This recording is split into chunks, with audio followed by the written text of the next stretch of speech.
تصل الثورة السورية بجميع مقوماتها وبجميع ركائزها إلى ما وصلت إليه في هذا اليوم.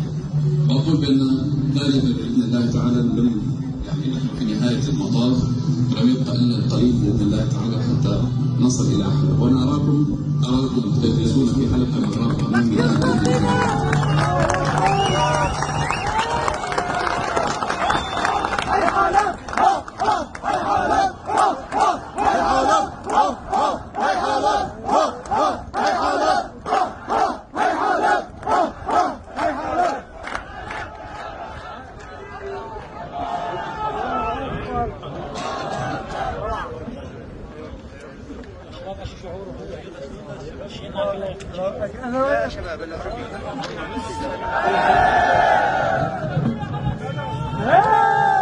نستمع الآن إلى كلمة الشهداء والجرحى يلقيها على مسامعكم الأستاذة عبير فارس.